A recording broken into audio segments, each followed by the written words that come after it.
Hey everyone, welcome to this edition of Just Parlays. I'm Jim Williams along with Chris King tonight at the Caesar Superdome in New Orleans. Tip-off scheduled for 9:20 Eastern Time. Game on TBS. It is Kansas versus the University of North Carolina. Blue on blue again. And Chris, crazy weekend. A lot of interesting stuff. Props to the University of South Carolina women who beat Gino Oriana and the Yukon Huskies in the ladies Which, of final. course, you said right as T-Train, the UConn alum, comes in. So I'm sure he feels great to Right. know that you I'm pointed that sure out. he's going to be happy about that, I would think. So good on him.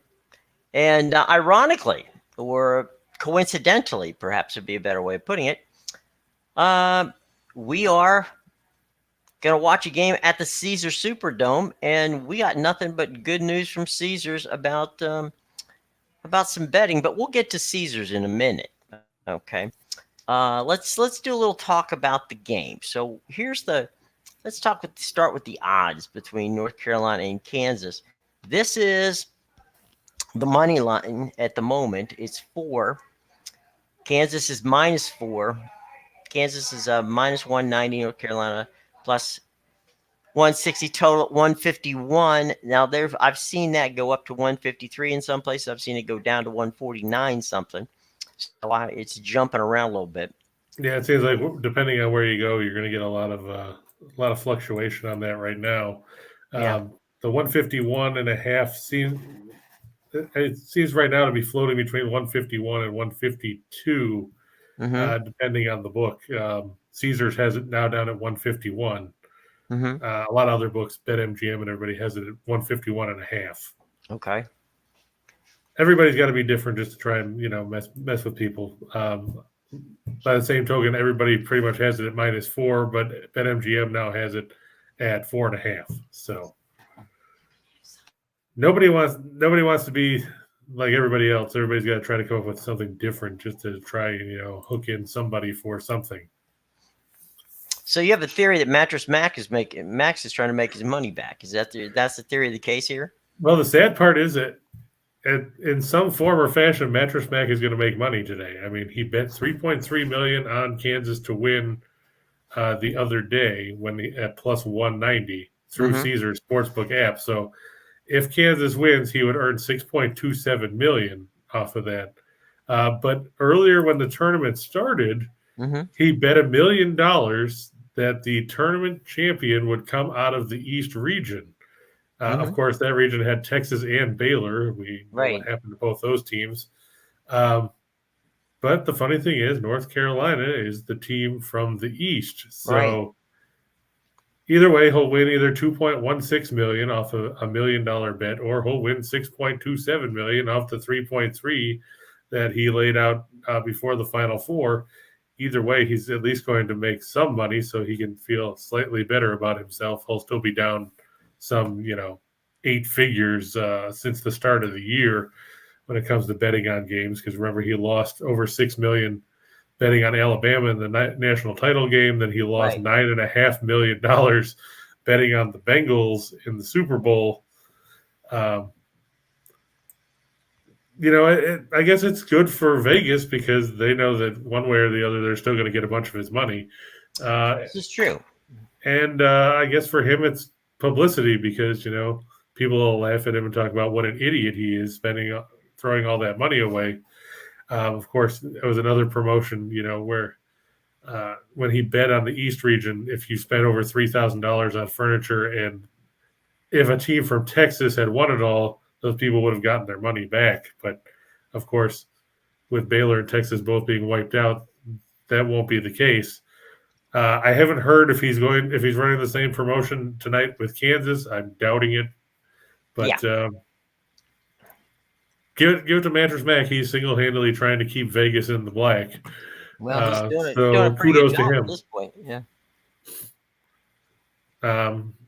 And T-Train, I think, is right about this game tonight. He thinks David McCormick is a big key for Kansas because when he went out, Mitch Lightfoot, the 37-year-old sixth or seventh year senior who plays about 8 minutes a game, Right. came in. Villanova tightened the gap up, and McCormick had a big performance. It was probably his best showing of the tournament. And Kansas is going to need him, especially with Baycott hobbled with that ankle injury. Mhm. I'm wondering how mobile he's going to be. He fouled out down the stretch against Duke the other night.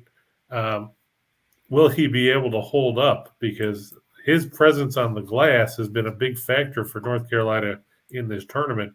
Of course, Mhm. he had 21 rebounds against Duke the other night. But McCormick, he averages 10 and a half a game. But against Villanova, we talked about it the other day about how, you know, he had a size advantage over Right. anybody Villanova had, and he put up 25 and 9, the most points he put up in this tournament because he had 9 against Texas Southern in the opener. Then he had 7 against Creighton. Then he had 8 against Providence, and then he had 15 against Miami. I think T-Train's onto something. I think McCormick's going to have to step up and put up another good performance for Kansas in this one. Yeah, absolutely. We were talking a little bit in the pre-show. I think you agree that be careful in the over. 6 of Kansas's last 10 games have hit the under, and North Carolina has gone over in 6 of the last 10 games. It's a popular play, but it could be a little different this time around. Yeah, I'm leaning towards the under. I'm just not 100% sure of what we're going to see from these teams. I mean, Kansas is a decent defensive team. Mm-hmm. Carolina isn't, but Carolina's relied a lot on perimeter shooting from Manick and company in the tournament. But if those threes don't fall, it's tough to put up points if you're the Tar Heels. And like we said, it's going to be close. It's going to probably end up somewhere between 148 and 155. So they're sticking that number right in the middle. Um, Yeah. but you're looking at the last few games in the tournament for Kansas: 127 with Providence, 126 with Miami. They got to 146 with Villanova. Um, but like we said, they also shot 13 of 24 from 3-point range. Can you expect Agbaji to hit 6 of 7 from 3 again? Probably not.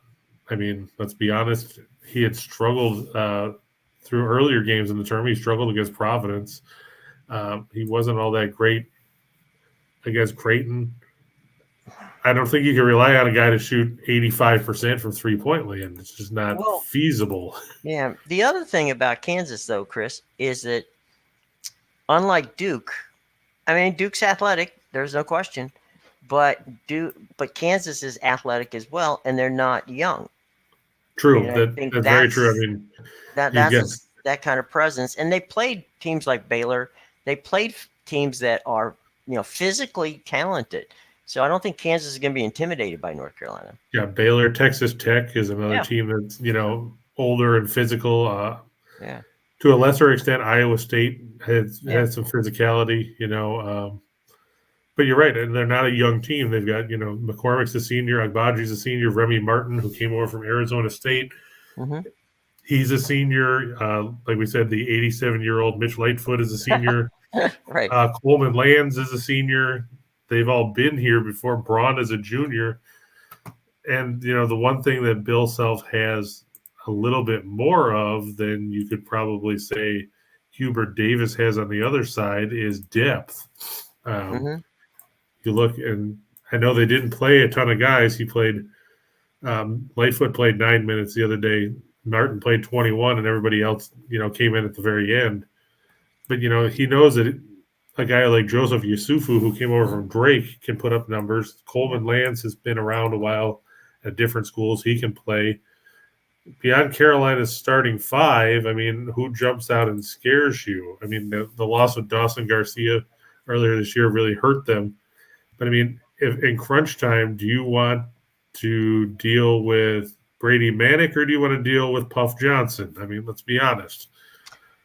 We have a guest who's dropped by. Allie is here. Allie Burns, who we just caught off her show. Hello, Allie Burns.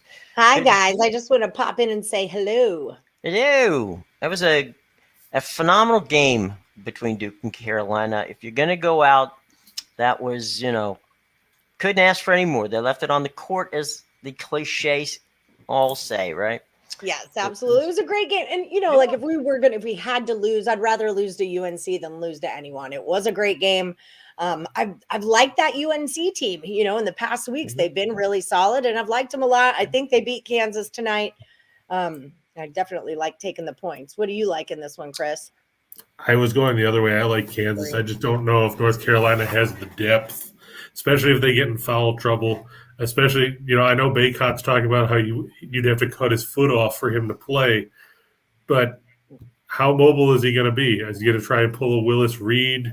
I'm just not convinced that the Tar Heels have anything left because, like Jim and I were talking in the pre-show, they basically thought that they cut down the Nets beating Duke the other night.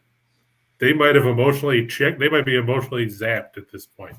I don't know. They've been on, I just think strength of schedule wise, in the last 5 games, you've got a Marquette team that was hungry. You took out the champs in Baylor. You took out UCLA. Who is the other one? Well, They Duke, beat St. that was Peter's. a good one. And they beat the unbeatable St. Peter's Peacocks. Okay. Whereas Kansas is playing Providence and Creighton and Texas Southern and a Villanova team that I think should have gone home to Houston. So it's just the side I'm on. I'm always into taking points. In these I think you're devaluing Providence a little bit though by saying they beat Providence. Providence was a good basketball team this season. Right, but they're not UCLA. They're not Baylor. Yeah, but you also have to look and see that Carolina blew a 25-point lead with 10 minutes to go. They nearly ended up going out in round 2 to Baylor. Right, I get that. That was a foul out issue with old Brady Manick, but at the same time, I think they kind of let their foot off. You could tell they were punched in the mouth when Manick went out. They just kind of didn't know what to do, and they let that lead slip, but they still won the game. Well, that's true, but they didn't win it convincingly. Had they blown Baylor out, I mean, you can take your foot off the gas all you want, and use that as a rationale. But who's to say Manick won't melt down again? I mean, our buddy Steen thinks that Manick is a little bit of a bitch. I mean, he was that way at Oklahoma, where when things didn't go his way, he kind of lost his cool.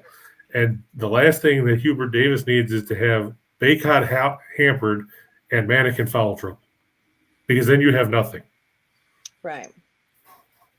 And that's why I worry about Carolina here. They have no depth. I mean, we were talking about Dawson Garcia would have been a nice addition to have at this point of the season for the Tar Heels for certain. Because, Puff Johnson, Justin McCoy, Dontrez Styles, they don't have a ton of experience and they don't get a ton of playing time. And it's bad enough most of the time you're playing 4-on-5 because nobody expects Leaky Black to do anything on offense. Oh, I liked him so much better last year than I did this year. Yeah, he's basically been invisible most of this year. I don't understand why he would. Like you said, he seemed to be effective last year, but he barely shoots the ball now. It's kind of funny. I thought Duke would have been a better matchup against Kansas for a win. I thought it would be Duke and Kansas for sure, but yeah, that's why I lost. Right, same. I didn't bet on that though. I did not bet that game. But yeah, I just wanted to pop in and say hi to you guys and remind everybody that the last Woody Standing starts tomorrow on the Morning Wood Show. So if you guys want, any of y'all's viewers would like to come party with the Morning Woodies, we start a contest every Tuesday, 1 p.m. Eastern on the Morning Wood Show. You've got to be on the live. You're going to give me your number one best bet, juice under -150. And if you win, if you make it all the way through and you're the last Woody Standing, you win $100 and a t-shirt. So I just want to throw that out to everybody. Well, that's great. And we're going to have at least one baseball insider that's going to drop by your show and our show this week, probably two, to talk about Major League Baseball, because the three of us are baseball fanatics and can't wait for opening day to begin. Unless you're the Reds. Thursday. I'm sorry? Unless you're the Reds. Well, that I can't help that. Okay. But there's some Schadenfreude in my situation here because the Mets' 2 pitchers are down. So I am, it's like, am I upset about it? No, I'm not. They could, we'll see. But only the Mets can figure out a way to screw things up. There's no way about it. It is the Mets. But that's coming Thursday. Tonight we got a basketball game, and it'll be fun. Yes, yes, indeed. All right. Well, I will leave you guys to it. Y'all have a Allie, great thanks day. for coming by as Thanks always. for letting me storm your show. Anytime. All right, Allie. All Have right. a great Good luck day. today, guys. See you Bye-bye. later. And by the way, like Allie said, check her show out. It's 1 o'clock. Comes on before us. And And after Midday Money with Sean Higgs. Yes. 1 p.m. Eastern.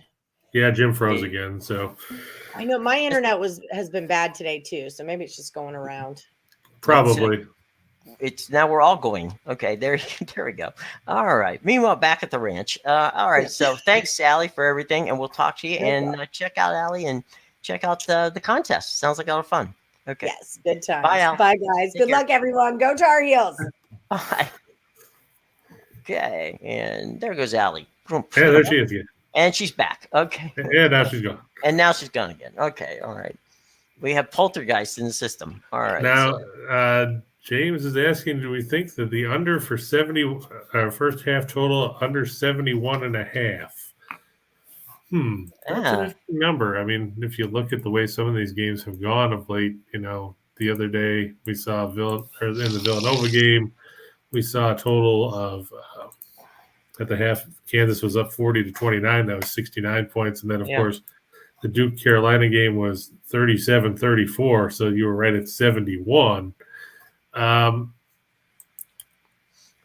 probably going to lean towards the under. I'd like to see what somebody like T-Train or Tim has to say. I see they're both out there. Yeah. And Tim just said, did Allie just say, go Tar Heels, has hell frozen over? It probably has, Tim. I mean, I'll get with my sources over in Hell, Michigan, and see what they had to say. It's still cold there, yeah. I know my parents had snow yesterday, so anything's possible.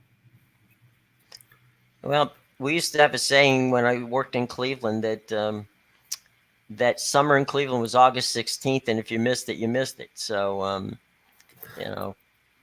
I always say that. I always tell my parents that or anybody that asks that you're not safe from snow until after Memorial Day, and then you get spring for the first 2 weeks of June, and you get summer for a couple weeks, and then it's back to fall. Back to fall, right? So, but that's just the way life goes. Yeah, it could be worse. Shall we go to the board? It's not a very big board, but sure, why not? We can start with the actual write-up for this game if you want. Sure. Like we have here, I'm going with Kansas over North Carolina. The Tar Heels, of course, 29-9. They're 6-4 on a neutral floor. Kansas 33-6 and 11-1 in neutral game situations this season. Kansas 23rd in scoring offense at 78.4 points a game. They're 18th in field goal percentage at 47.9%. They shoot almost 54% inside the arc, better than 36% from outside the arc. Their one Achilles heel, free throw shooting. They're slightly above average at 72%. Fortunately, they face a North Carolina team that's 242nd in scoring defense at 71.3 points a game. The 136th in field goal percentage defense, 109th in two-point defense. They give up a lot of threes, 7.8 a game. They see opposing teams shoot 33.7% from behind the arc. That's right, Jim. There are no NBA losers today. So all of our picks are winners. I'm picking the bye team to beat the Lakers by 25. The Tar Heels, 28th in scoring offense at 78.1. They're 113th field goal percentage, 155th in two-point shooting. They knock down 8.5 threes a game, and they shoot 36.1% out there, so they shoot just as well as Kansas from the perimeter. They shoot 76.3% at the stripe, which is 26th in the country. The difference basically is the way these teams play defense. The Jayhawks are 118th in scoring defense, 67.2. They hold opposing teams to 40.9% from the floor, 46.7% from two-point range. They only give 6.3 threes a night, and they're 26th in three-point defense. The Jayhawks 5-1 against the spread in their last six after an ATS win, 7-2 ATS in their last nine overall, and 7-2 ATS in their last nine after a straight-up win. Tim, I get that Carolina's covered every tournament game, but like we said, facing a team, they got by Baylor. I don't think they necessarily should have the way they choked off that lead and then, failed to hit free throws. I'm just concerned about the mobility of Baycott. I'm worried about the depth. I'm worried about Manic doing something stupid because he has a lot of experience playing Kansas and doing stupid things at stupid times. And I'm worried that somebody like Caleb Love will jack up some, heat check threes that he shouldn't be firing up, like we saw at times during the UCLA game. And I think that they're like I said, they poured everything they had into getting past Duke because we know how bitter the rivalry on Tobacco Road is.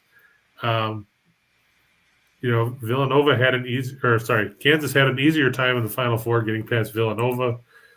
I just think that Kansas has got a little bit of an advantage there, and I think that if McCormick either A, bullies Baycott, or B, gets him in foul trouble, especially with him hampered with that ankle, it's going to be tough for Carolina to contain the interior game, which will then set up guys like Agbaji and Braun shooting from the outside. Now, with that said, I'm not a big fan of either one of these teams. I'll be perfectly honest. I've never been a fan of the Big 12, and the ACC is what it is. I mean, everybody knows how much I'm not a Duke fan and things like that. I thought that Duke would have gotten by Carolina to get to this point because that just seemed to be the way the Hollywood story of the week was trending. It didn't turn out that way. I just don't know if the Tar Heels are mentally in it now because to them, beating a team like that, that's like the college basketball equivalent of winning the Super Bowl for them. I just a minute ago, Michael came up with Bill Self has all the pressure on him tonight.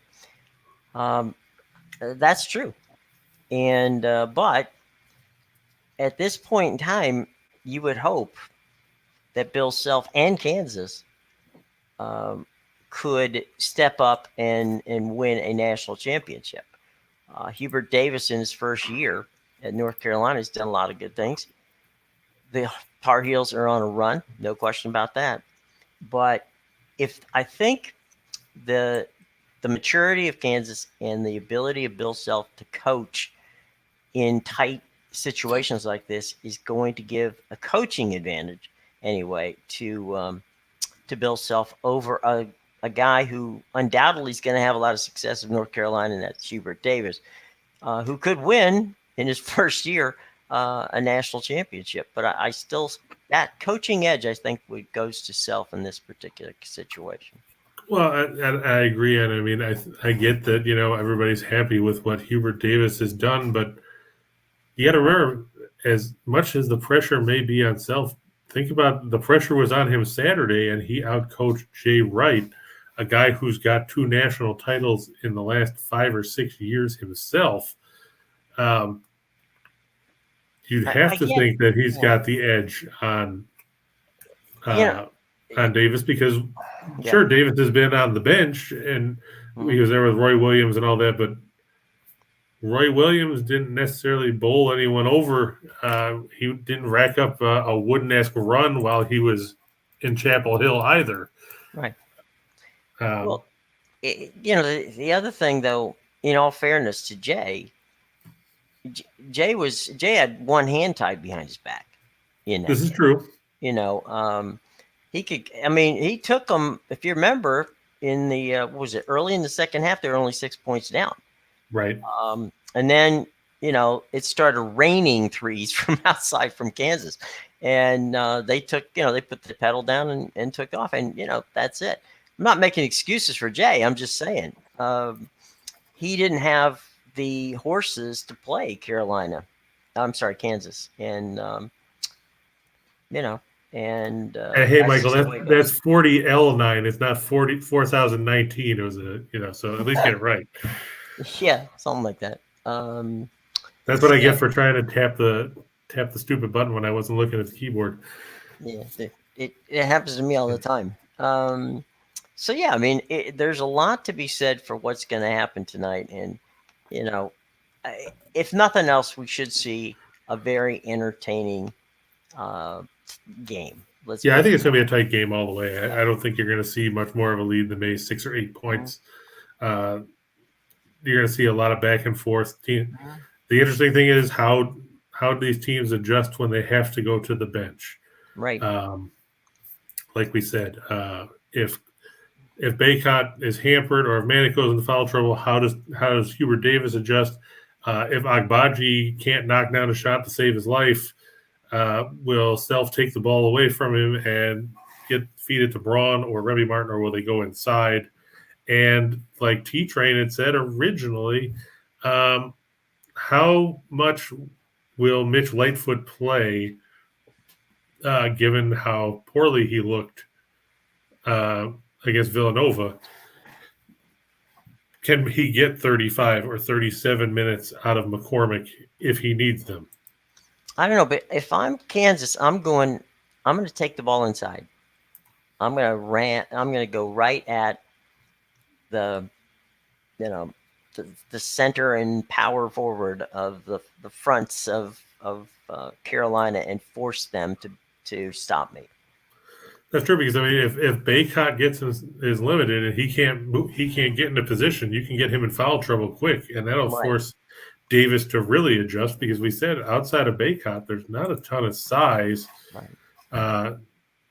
He's 6'10", then Manic is 6'9", but then after that, Puff Johnson is 6'8", but he's 205, and McCoy is 6'8", and he's 220.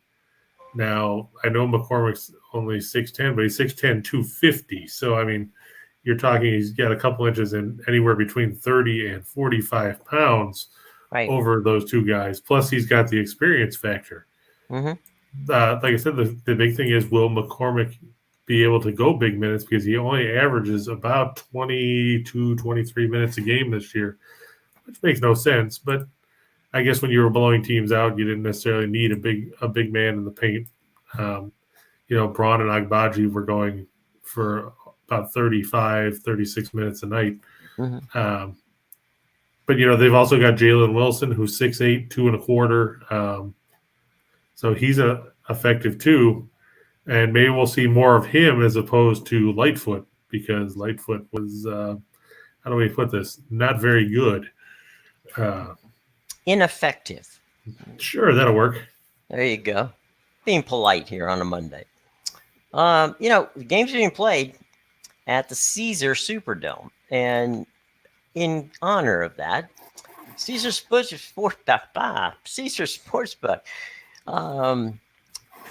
$1,100 first bet insurance. Place a first-time wager of up to $1,100 and get back the entire thing in the form of a free bet if you lose. So bet anywhere from $10 to $1,100 on your first-time wager, and you have betting insurance. So if you happen to lose, they're going to cover that for you. But you have to use the code ATS Winners. That's ATS Winners. And basically, that's the promo code. You've got it in the show box below. Remember, always bet accordingly. You must be 21 years or older. And if indeed you have a gambling problem, here's a phone number for you. Call 1-800-NEXT-STEP. Okay? But we know our folks out there always wager wisely. And there you go. So, anyway, a little bit of a controversy going on, Chris. I know we don't have any NBA tonight, but real quick to touch on. This past week, there was an interview in the LA Times with Kareem Abdul-Jabbar talking about, it's the 75th anniversary of the NBA, and talking about Lakers and players. And basically, Kareem said that when asked about what he thought of LeBron as a Laker, and he said, well, I don't think of LeBron as a Laker. Because he hasn't been here very long, number one. And number two, he said, to me, he's done some things that has embarrassed him and the organization. Specifically talking about his constant chirping at the coach, constant chirping at if we had this or this player or that player, or whatever. or just as we like to say, LeBron being LeBron. And it rubs mainly non-Laker fans for some reason. Pro LeBron fans went nuts. Laker fans, they kind of like, that's an interesting statement. But it definitely has caused some controversy out in Los Angeles. Well, the Lakers have enough issues that the last thing they need to worry about is what something that Kareem said about LeBron not thinking of him as a Laker. Right. If you look, they've now fallen out of the play-in tournament. They're behind the Spurs, which is something to say considering how poorly San Antonio has played most of the season. If the Lakers use this as another reason why they can't make the playoffs, then this team is in more dire straits than I thought. I mean, they're behind 2 games with 4 to play now. They've lost 6 in a row. And in order for the Lakers to make the playoffs, basically, if San Antonio wins one of their last 4, the Lakers would have to go undefeated. Because San Antonio owns the tiebreaker based on better conference record. They're 23-25 against the West. The Lakers just 16-32. When the Clippers have to win one game to clinch a spot. Well, they're officially in the playoffs. I'm sorry, it's the Pelicans. I'm sorry. It was, the Pelicans need 1. The Spurs basically need 2. Right. And I like what Magic Johnson said earlier. He said, "Quit making excuses." Yeah, and that's basically what they have to do. I mean, you look, they've lost 6 in a row. They lost 2 of those to New Orleans. They were up by 4 or 5 with 5 minutes to go the other day against the Pelicans at home and still found a way to lose. Then they played Denver yesterday. They got run over by the Nuggets in the second half. They lost to the Jazz. They lost to Dallas in a game that probably wasn't as close as the 18-point margin said. It boils down to the same problem as always. If you're the Lakers, you don't stop anybody. Denver shot 57% plus from the field yesterday. You let Jokic go for 38 points and 18 rebounds. Will Barton had 25. Aaron Gordon had 24. Who did you guard? You can go, hey, JaMychal Green only had 2. Well, so what? It's JaMychal Green. You let 3 guys off the bench score in double figures. I mean, Anthony Davis played. He played well, or as well as you can expect, given the fact that they have no players.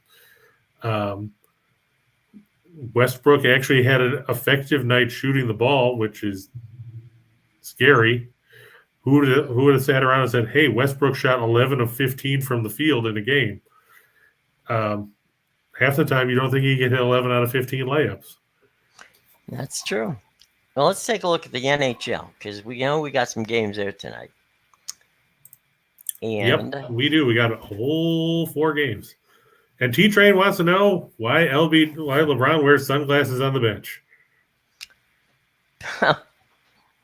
Because the future's so bright, he's got to wear shades. And to Bill's question I saw just a minute ago asking about the most outstanding player in the tournament, I think if Kansas wins, they'll probably end up giving it to Agbaji. I know he's the favorite. If McCormick has another big game, he would probably be a dark horse candidate, I think, because, without him, they wouldn't have gotten to the title game as it was with the way he played against Villanova. So, I mean, don't count him out. And one other stat about tonight, Kansas and North Carolina have met 6 times in the NCAA tournament. Kansas has won 4 of them. They've met 3 times since Bill Self has been the head coach in Lawrence. Kansas 3-0 in those games. And Tim, yeah. I get that you don't think Baycott's gonna be fine, but ask Joel Berry II how much fun it is playing on a sprained ankle in the national title game when he did that back in the late 2000s, 2007, 2008, something like that. He might think he's okay. I know that there's he's not going to be 100%. Let's be perfectly honest. Quick question, JR. I don't know of any correlation, just so you know, between Duke North Carolina game and wins and losses in the next game. Well, I mean, we can look at KenPom and see. I mean, if you look, Carolina beat Duke in the regular season finale. Then they went on to beat Virginia in the first round of the ACC tournament. In their first matchup, they lost to Duke and then beat Clemson by 2. I think that took a late bucket to beat them there. Last year, they beat Duke in the finale, then they beat Notre Dame in the ACC tournament. That's the tough part, is they always play in the regular season finale, so then they end up going into the ACC tournament and playing some team that they probably have an advantage over. I must have mistook what he said, because I thought he meant, where two teams of the same conference played each other. Oh, I thought he was talking about just straight with Duke and Carolina. Okay. I mean, it could go either way. I mean, you could be right. I just thought, because that hasn't happened often. True. There were a couple times it happened in the Big East had. I remember, what was it? Was Villanova? Was it Villanova in Georgetown? Yeah, because And who was the other Big East team that was in that Final Four? Was that St. John's? It was either St. John's or Syracuse, one of the two. Yeah. So there's been situations, but it hasn't happened often. That's for sure. Yeah. Let's see. In '85, that was the tournament we were talking about. Yeah, it was Villanova, Georgetown, and St. John's, and Memphis State. Yeah. And of course, then it came out later that Memphis State had that appearance vacated because they had ineligible players. That history tends to repeat itself then with Memphis, because remember they had that with Calipari too. Chris, you're right. His correlation was during the season, and not what I thought, which was the thing. Wasn't it? There was that one year that Villanova lost and had to vacate the championship. When was that? That was in the 80s. That was, oh God, who was the kid that played that was deemed ineligible after the season? I mean, after the championship game. Like early 80s, somewhere between 80 and 85, something like that. Let's see, 84 was Georgetown beating Houston. Right. 83 was, of course, Valvano. Right. 82 was Carolina beating Georgetown when Jordan hit that shot after stealing, and then Sleepy Floyd turned it over. Right. 81 was Indiana over Carolina. Okay. With Isaiah Thomas. Yeah. And then 80 was Louisville. We know Louisville beat UCLA. Yeah. We know what 79 was. So it had to be, I don't know, maybe it was. It says UCLA forfeited their runner-up trophy in 81 after players representing the school were declared ineligible. Right. So maybe that's what it was? Maybe.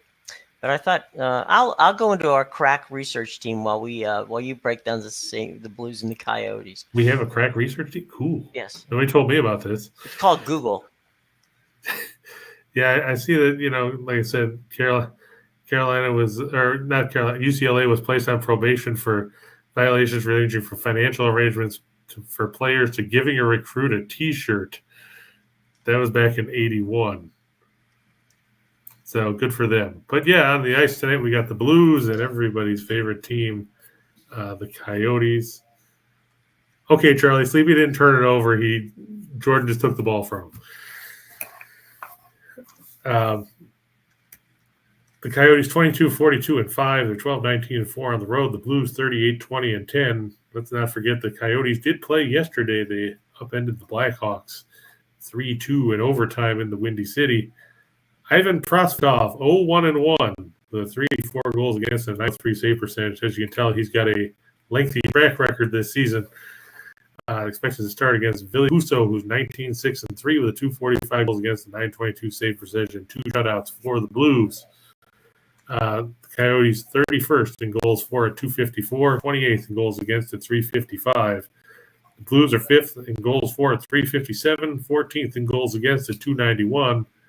St. Louis 16-5 in their last 21 against Western Conference opponents, 6-2 in their last 8 against the Central Division, and they're 20-8 in their last 28 games as a home favorite. Arizona has gone just 3-8 in the second game of their last 11 back-to-back situations, and they're 12-42 in their last 54 against teams with a winning record. Losing Clayton Keller last week to that broken leg when he crashed into the boards is a big blow for the Coyotes. The Blues still battling for playoff position in a crowded Western Conference. They enter tonight's action sitting third in the Central Division, 4 points ahead of Nashville and 5 points back of Minnesota, who's in second place in the Central. So St. Louis definitely looking for a win here to hold off Nashville and Dallas, who are both behind them in the standings with about, 13, 14 games to go. Obviously, St. Louis does not want to fall into a wild card spot and end up having to play Calgary or Colorado, for example, in the opening round. But there basically are no good matchups if you're a team in the West, because you're going to be playing a pretty decent hockey club. Same in the East, because that playoff field has been pretty much set since before Christmas. But tonight I look for the Blues to take care of business against Arizona. The Coyotes tired after playing yesterday. And the Blues are a tough team to contain. Yeah, absolutely. And the Coyotes haven't been able to do it this season, so I think you're safe on that one, my friend. Let's go to the next one. Oops, my bad. I hit the wrong button. There we go. Onward and upward. Nope, you're still on the Blues. I know, but There you go. I was going to let I got you it. go. Okay. Yep, we got the Flames and the Kings. This is a big Pacific Division matchup. The Flames have suddenly dropped 3 in a row, including losing 6-4 to St. Louis the other night. Their lead is now down to 3 points in the Pacific Division over the Kings, though they do have 3 games in hand, so they have that going for them. Flames 40-19-9 on the year. They are 19-11-2 on the road. The Kings 38-23-10, but they're just 18-14-4 on home ice this season. Big thing about this game could be goal differential. The Flames have a plus 67 margin, which is second best in the Western Conference behind only the Avalanche. The Kings, despite being 38-23-10, have a goal differential of 3. That's eighth in the West. That's the lowest of teams with a positive goal differential. So could be a tough night for the Kings. Jacob Markstrom, 31-14-8 with a 219 goals against, a 924 save percentage, and 9 shutouts. Expected to start against Jonathan Quick, 17-12-9 with a 266 goals against, a 909 save percentage, and 2 shutouts. The Flames are 7th in the league in goals for at 3.47. They're second in goals against at 2.5. Kings are 20th in goals for at 2.83. 9th in goals against at 2.79. The Flames are 5-1 in their last 6 after giving up 5 goals or more in their last game. Like we said, they lost 6-4 to St. Louis the other night. They're 5-1 in their last 6 as a road favorite. Kings just 1-4 in their last 5 as a home underdog. 1-5 in their last 6 after allowing 2 or less. And 1-5 in their last 6 after a win. I know this game means a lot to the Kings. I just think they're going to come out flat here. I'm going to go with the Flames. There's a question from Quentin. Which game is better to take the money line, the Kings versus the Flames, or Boston and the Blue Jackets? That's always open to interpretation. If you pick Boston on the money line, and the juice is minus 250 as opposed to minus 180. I know a lot of people have high hopes for Boston. They're in a 4-team cluster in the Atlantic Division where one of those teams is going to end up as a wild card. From a mathematical perspective, the Flames are the better money line because you're laying less juices. So, I mean, if you're that confident in the Bruins winning, a lot of people would tend to lean towards the puck line there because they don't want to give up that kind of, investment. Like I said, the Bruins money line going at minus 250 at the moment. So the puck line at -1.5 is plus 105. So there's a little bit of juice going in your favor as far as the puck line. It's all a matter of preference. Some people, like I said, like we've said before, some people want the surety of knowing that all they need to do is have their team win. But, a lot of people don't want to lay 250 to win 100 either. So it's all a matter of preference. And so we've got the Lakers, Lakers on the brain.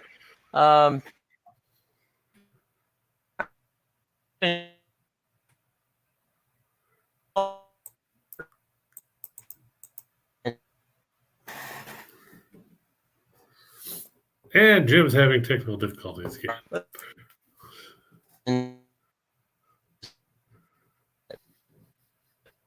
So, Marlo, I think you're right. I think the Bruins will probably win that game in regulation. Columbus isn't a very good hockey team. They've traded away a lot of players. Of course, the loss of Kivelniks before the season with that whole fireworks incident really seemed to take some of the starch out of Columbus early on in the year. Give them credit. They got back to 500 on the season, but they're not going anywhere at this point other than to the golf course next month.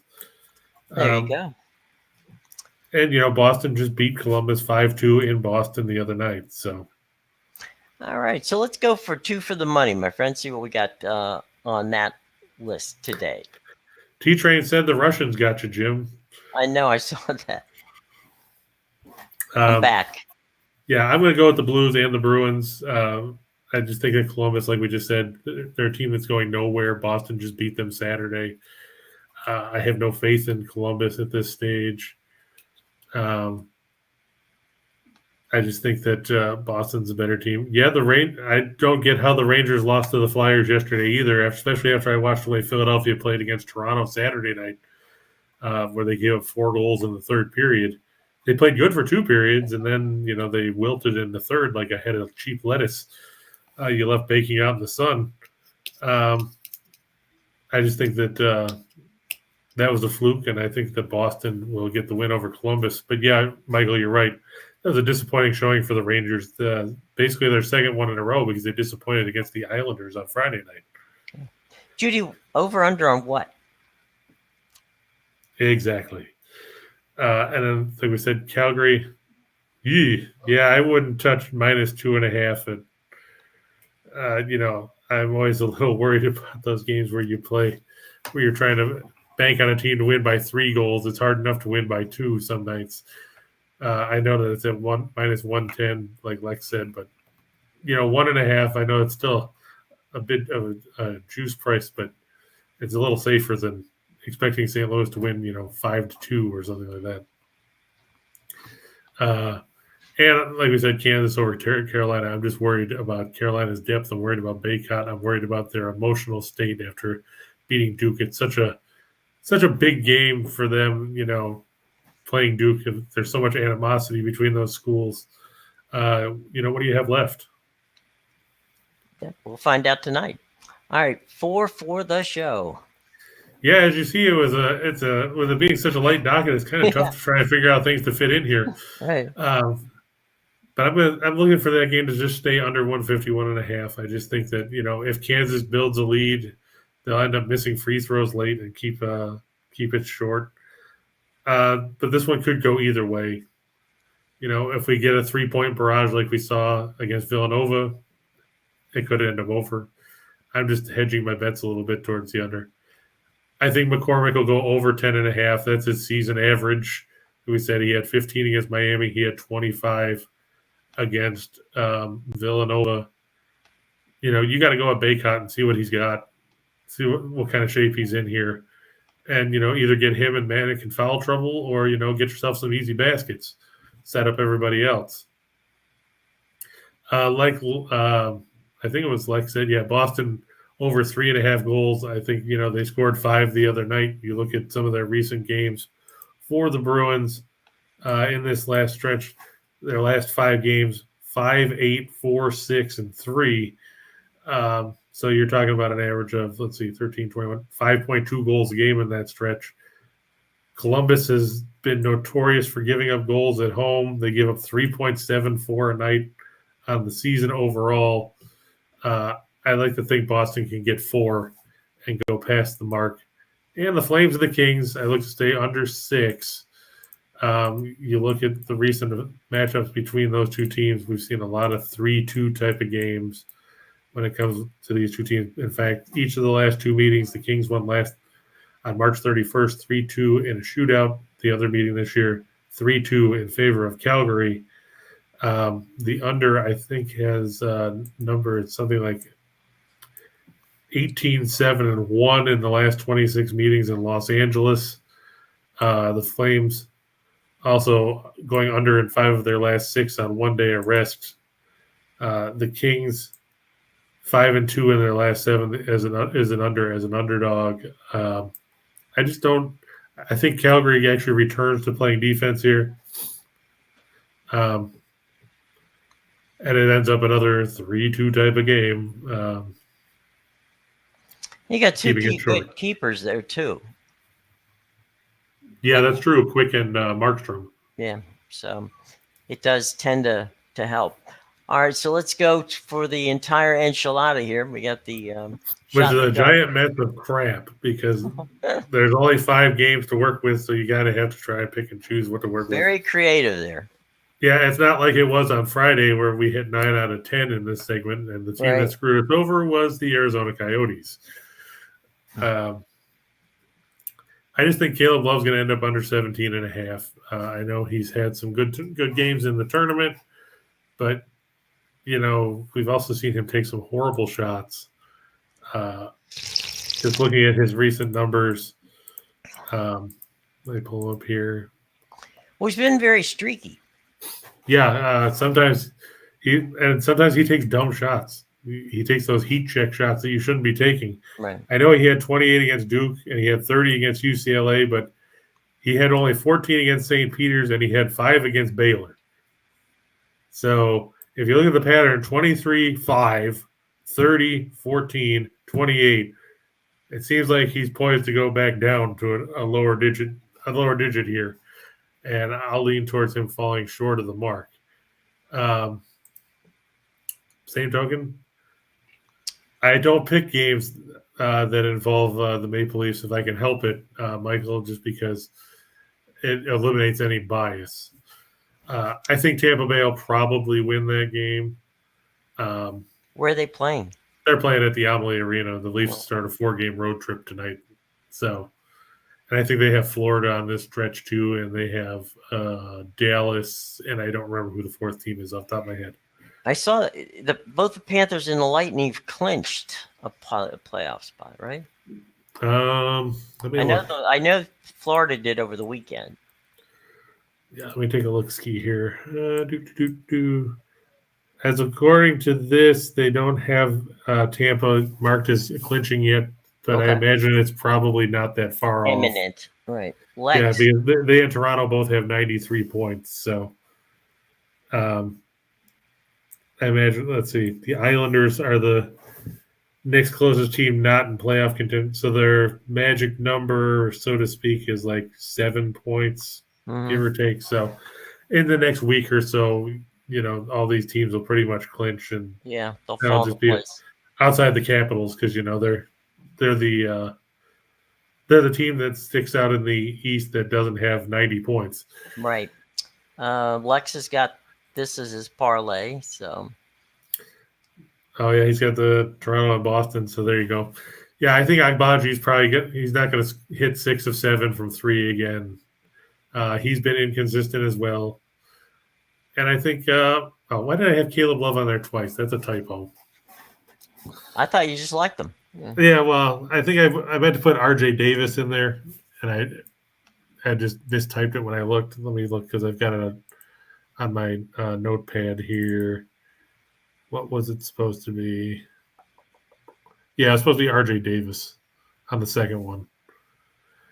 He's supposed to be under, I think, 15.5 is what the number was. Mm-hmm. That's the way technology works. You copy something and I copied it twice when it wasn't supposed to. Manic, I look to go over 16.5. He'll find a way to knock down some threes, or he'll get to the line. And somebody's got to score some points in this one. I think he's going to be more relied on, especially if Baycock is hampered on the offensive end. I know everybody thinks he's going to be fine.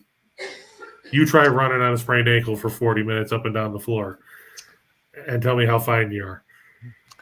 Michael, let me answer your question, which is why does the NBA take the day off of the national championship game? Traditionally, they've done that because they assume or imagine that there's going to be a lot of fans wanting to watch the national championship game. And frankly, there's a lot of guys who play in the NBA who want to watch the national championship game. So it's a Monday night, and they kind of seed it, if you will, to the college game. So that's kind of what they've done. It's unofficial. It's not something they have to do or always do, but most of the time they do. So at least over the last few years, they've had this tradition of giving the national championship game in college the game on Monday night and taking that night off, and then picking things back up on Tuesday. So is it official? No, but it normally is just something that the league does. So there you go. A courtesy. Thank you. It doesn't make it easy for us.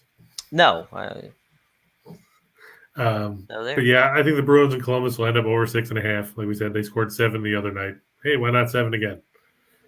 Yeah, Michael said, why couldn't they play 2 or 3 games at like 6 Eastern and finish before the tip?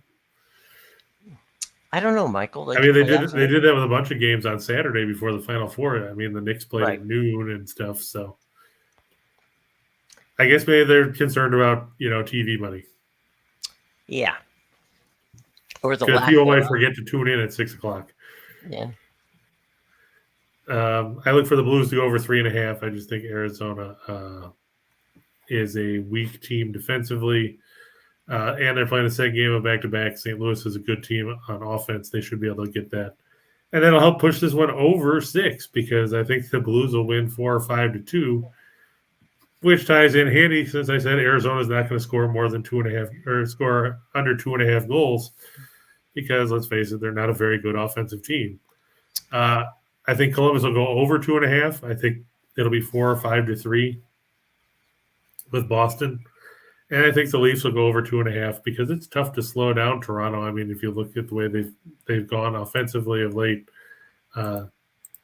they've piled up some goals last stretch here. 6 the other night. They had 7 against Winnipeg. They had 6 against Boston. They had 5 against Florida.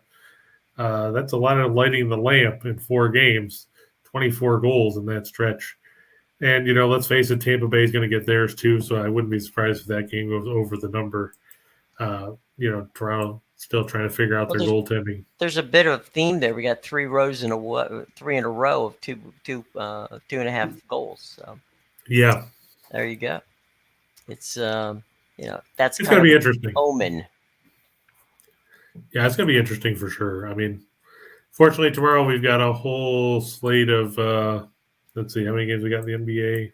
472. Something like that. 1, 2, 3, 4, 5, 6, 9, 12 NBA games tomorrow. So they'll make up for today. Yeah, 12 of those, and the NHL will have, 3, 6, 10 games tomorrow. So a lot more stuff to choose from tomorrow than what we had to work with today. Right. Which will be good, because it's tough trying to figure out some of these things that you're not necessarily like player props. I know Rochelle's a big fan of those. It's not something that I normally mess with because there's more stuff to talk about. But today was a very, very light day. So today. Had to improvise. There you go. Had to switch it up a little bit. Hey, look, watch the entire Max Wagers team, folks. Midday Money with Sean Higgs at noon. We had a Allie Burns sighting earlier in the show. Her show comes on at 1 o'clock. Just Parlays with Mr. King and myself at 2. Then, right around 3 o'clock, it's back to the window with Scott and Scott. Game time decisions with Nick, Tim, and Lenny comes up at 5. So all kinds of fun stuff coming up. And don't worry, Michael, the USFL starts in 2 weeks. We'll be talking about it. There you go. And don't forget that we've got a free gift for you, and that is a 100-page baseball preseason guide to what's going to happen. And all you have to do, like everything else we have, which includes Caesars and the guide and Chris's parlays, are all in the show box below. Just go down there and hit the show box, open it up, and all the goodies are in there, and you can take advantage of any and everything that you see.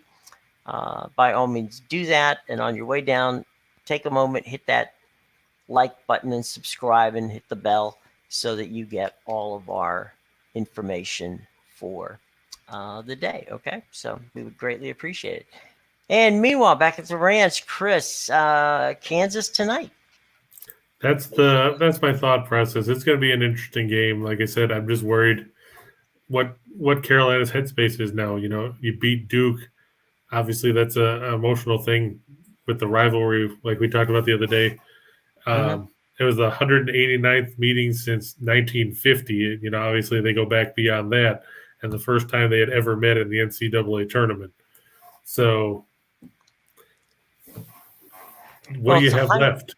It was the 100th time that Mike Krzyzewski played against North Carolina, and the series ended at 50-50. And you know, finally, you know, our thoughts and prayers go out to the family of Mike Bossy, the former Islanders great. Yeah. You know, who is going into basically hospice with lung cancer. You know, Bossy was an anchor on that Islanders dynasty in the early 80s with Trottier and Dennis Potvin and Billy Smith, all those guys, you know. And everybody talks about, you know, Wayne Gretzky scoring 50 goals in 39 games and everything else. But let's not forget that after Henry Richard, Mike Bossy was the second player to go 50-50 with the Islanders. And, you know, he'll definitely be missed. He was a great goal scorer, you know. He still owns the NHL record for most goals per game in a career with .792. He averaged 62 goals a season. Even in an offensive era like the 80s were, those are numbers that, you know, you see in video games, and that's about it. He definitely will be missed. He's an icon not only to the Islanders franchise, but as to the league and that era as a whole. And it's going to be a sad day. Indeed. Any final questions before we head out here and give Scott and Scott their shot at talking about the big game tonight? Yeah, I think we're good. I don't think, I'm looking around. Okay. Well, guys, thanks very much for dropping by on a Monday. We hope that you enjoyed tonight's championship game. And we will be back here tomorrow to talk about it and talk about all those other games that Chris now said that we have popping up there on the NHL and NBA schedule. So there's more than enough to talk about tomorrow.